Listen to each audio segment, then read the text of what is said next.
좋으신 아버지 하나님 감사합니다. 우리 주의 은혜로 오늘도 살기를 원합니다. 말씀으로 우리의 갈 길을 비춰주시며 인도해 주시옵소서. 예수님 이름으로 감사하고 기도합나이다. 아멘. 3월 11일입니다. 누가복음 14장 1절부터 14절의 말씀입니다.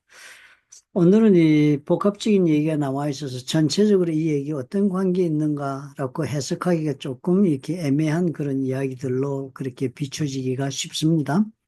성경의 이야기는 그런데 우리가 언제나 해석을 할 때는 성경의 이야기는 성경의 어떤 일관적인 어떤 원리가 있다 하는 것을 이해하고 거기에 맞추어서 해석하도록 노력을 해야겠습니다. 내 생각에 따라서 혹은 내 경험과 내 지식과 경륜에 따라서 잘 해석을 하다 보면 성경의 본래의 뜻을 어긋날 경우가 종종 있습니다. 그러면 언제나 해석이 잘 안 되겠다, 어렵다 싶으면 혹은 애매하다 싶을 때는 성경의 원리, 그래서 우리가 성경 공부를 합니다. 성경의 원리, 성경의 말씀들의 일관적인 그 원리가 있습니다. 그것을 가지고 이제 해석을 하도록 하면 도움이 되겠습니다. 오늘은 그 첫 번째 문단의 이야기가 안식일에 대한 그 이야기가 나옵니다.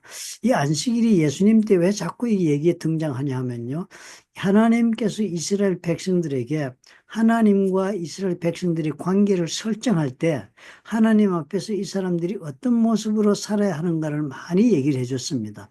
너와 나의 관계는 이런 것이다 라고 말로 아무리 설명해도 무슨 소용이 있습니까? 실질적으로 이렇게 살아라 해서 생활 패턴을 정해줍니다. 그러면 그것을 통해서 하나님과 우리는 이런 관계에 있어야 되는구나 하는 것을 생활적으로 습득하게 되고 그것이 삶의 한 부분이 되어서 하나님의 자녀로서의 삶을 살아갈 수 있을 것입니다. 그 중에 중요한 것이 안식일이었습니다. 그래서 안식일이라는 것이 일상적인 생활의 리듬을 스탑하는 거잖아요. 6일 동안 일을 하고 하루를 스탑하는 겁니다. 이게 대단히 참 중요한 의미가 있는 것입니다. 우리가 일주일 동안 일을 열심히 한다는 자신의 생계를 위해서, 우리의 생존을 위해서 내가 먹고 사는 것, 이 땅에 살기 위해 우리가 마땅히 해야 하는 일이니까 누구나 다 해야 하는 그런 일을 하고 그것이 가장 중요한 일이 되기 쉽습니다. 그런데 하나님은 어떻게 해요? 그렇게 우리가 자신의 매일매일의 삶에 열심히 삶을 통해서 그 삶을 통하여 하나님이 함께 하시고 하나님이 역사하신 증거를 우리 삶 속에 보여주고 싶어 하시니까 그 삶의 우리 모든 과정 속에 행하는 일을 통하여 하나님을 보게 할 수 있는 장치를 많이 만들어 두셨습니다. 그것이 뭔가 하면 그 일이 그 사람의 목표가 되지 않도록 하기 위해 주신 것이 하루를 쉬어라. 열심히 일하고 또 하루를 더 해도 모자라잖아요. 돈 벌고 싶을 때 가게를 열어놓고 나면 6일 일하고 하루 문 닫는다 그러면 그날 또 올 손님이 있는데 문 닫기 쉽지 않잖아요. 마찬가지인 것입니다. 농사 지을 때도 그런 것입니다. 농사를 쭉 지었다 하루 또 놀자가 잘 안 되는 것이 또 그날 햇볕이 잘 나고 이러면 그날 또 잡초도 뽑아야 하겠다 싶어도 밭에 나가기도 되고 그런 것입니다. 사람이 자신의 생계를 위해서 일하는 것이 꼭 필요만 충족되면 멈추지 않습니다. 인간은 짐승들과 다릅니다. 다른 짐승들은 배가 부르면 더 이상 먹이를 찾지 않잖아요. 근데 인간은 그렇지 않지 않습니까? 인간은 자기의 필요를 넘어서서 자기 욕심까지 충족이 되어야만 사는 존재들입니다. 그렇기 때문에 하나님이 그런 인간들과의 관계를 유지하려니까 스탑해라. 그 모든 삶에서 이것이 전부라고 생각하지 않을 수 있도록 6일 만에 일하고 7일 때는 스탑하고 그날 하루는 하나님과의 관계를 맺는 시간, 하나님을 생각하고 사는 시간, 그래서 그날은 하나님의 말씀을 생각하고 또 하나님이 나에게 보내준 사람들과 인간관계도 돌보고 이런 날로 삼기로 하기 위해 주신 것이 안식일이었습니다. 그러기에 안식일을 하나님이 굉장히 중요하게 지키라고 명령했습니다. 왜냐하면 그거 안 지키면 하나님과의 관계를 빌드업할 수 있는 기회가 아무것도 없으니까 이스라엘 백성들한테 말씀도 공부할 시간도 없고요. 말씀 가지고 예배드릴 시간도 없고 아무것도 없어지니까 하나님이 안식일을 엄청 중요하게 요구했습니다. 그래서 그때 광야에서 훈련할 때니까 안식일 어기면 사형시켰습니다. 그렇게 하지 않으면 집행이 안 됐지, 그죠? 그렇게 해서 준 것이니까 유대인들이 이 안식일이 엄청 중요한 겁니다. 안식일 날은 노동하지 말라고 그렇게 말씀하셨거든요. 그러니까 중요한 건 중요한데 노동이 어디까지가 노동이냐가 중요해요. 왜냐하면 아무것도 안 하고 움직이지 않을 수가 없습니다. 사람이니까 움직이잖아요. 그런데 이것이 어떻게 밥을 해먹는 것도 노동이냐? 아니면 뭐 집 밖에 나가서 운동하는 것도 노동이냐? 그럼 어디까지 뭐가 노동의 울타리냐? 노동의 정의가 대단히 필요하지 않습니까? 그런데 하나님 그 노동의 정의까지를 자세히 설명해 주지는 않았죠. 안식일 날에 노동하지 말라만 돼 있으니까. 노동이 그럼 뭐냐라는 문제를 가지고 이 사람들이 바리새인과 서기관들, 이 율법학자들이 정의를 내려주는 것입니다. 이것까지는 노동이다. 그래서 그 당시 안식일을 이렇게 설명할 때 보면 굉장히 막 복잡하게 됐습니다. 집 밖에 나가도 어디까지 나가면 노동을 하는 것이다. 그래서 남의 집에 찾아가서 놀고 하는 것이 그 어디까지 넘어가면 안 된다. 그래서 그 지시도 하고, 그러나 그곳에 내가 음식 해놓고 밥을 먹는 곳이라면 그게 내가 사는 삶의 터전이니까 그런 곳이라면 그까지는 가도 된다. 그랬어요. 뭐 이런 법들이 많았습니다. 그리고 여자들은 안식일 날 거울 보지 말아야 된다. 거울 보면 어떻게 해요? 얼굴에 뭐 머리, 나이 든 사람 흰털이나 있고 이래서 그거 뽑게 되고 화장하게 되니까 그건 노동하게 된다. 그러니까 절대로 보지 말라. 뭐 이런 여러 가지 안식일 날에 땅에 침을 뱉지 말라. 땅에 침을 뱉으면 흙이 움직여져 가지고 그것이 땅에 흙을 가르는 것과도 같은 효과, 즉 농사 짓는 일과 같다. 그러므로 침을 뱉지 뭐 이런 이상한 법까지 만든 것이. 그러나 그 목적은 다 뭐였습니까? 어떻게든 안식일을 잘 지켜야 되겠다는 데 목적은 있었지만 그것이 세월이 지나고 시간 지나면서 율법학자들이 굉장히 어떻게 해요? 사실 인간적인 그런 제한적 조건으로 그렇게 전통으로 변하고 말았던 그런 불합리한 요소가 많이 달라붙었던 것입니다. 정신은 좋았습니다. 안식일 날 죄를 범하지 않도록 한계를 울타리를 그어준다는 것이 자꾸 이상하게 그렇게 발전했기 때문에 그렇게 됐지요. 그러니까 그런 전통이라는 건 사실상 본래 중심에 벗어났기 때문에 버려야 되지. 계속 그렇게 살 수는 없는 것입니다. 그렇게 되니까 안식일 날만 이것저것 묶여가지고 엉망진창이 된 것입니다. 요즘도 예루살렘에 가면은 오토독스 주들이요. 이게 훌륭한 신앙인들이 아닙니다. 오토독스 주들이 옛날에 바리새인과 똑같아요. 보면 예루살렘 가면은 시내에 이렇게 보면은요, 그 성지순례 이런 가보시면 아시겠지만 철사줄이 이렇게 기둥기둥마다 쭉 연결되어 있는 거 보면 이상한 줄들이 있습니다. 팽팽하게 철사를 쳐놨는데 하늘에. 그것이 바로 안식일 날 이 구역에서 이 철사줄을 넘어가면 다른 구역으로 가니까 안식일 날 가면 안 된다는 경계선 표시들을 해놓은 것입니다. 안식일들 아직도 그렇게 목숨 걸고 지키는데 형식적으로 지킵니다. 본래 정신을 떠나서. 그러니까 예수님과 자꾸 그 문제가 충돌이 생기는 거예요. 그러면서 이 사람들 안식일은 막 그렇게 여자 화장도 못하고 침도 못 받게 만들면서 결국은 안식일 날 자기 짐승이 뭐 그래서 막 우물에 빠지면 건지러도 가고 짐승이 또 뭐 여기도 보니까요 안식일에게 아들 우물에 빠지면 안식일에 끌어내고 뭐 그 병들면 고치려고 애쓰고 뭐 여러 가지 짐승들은 다 돌보 자기 재산이니까 그러면서 왜 예수님이 안식일 날 회당에서 병든 여자를 고치는 것은 너희들 안 된다고 하느냐? 이건 하나님의 자녀들인데 이렇게 얘기를 한 것입니다.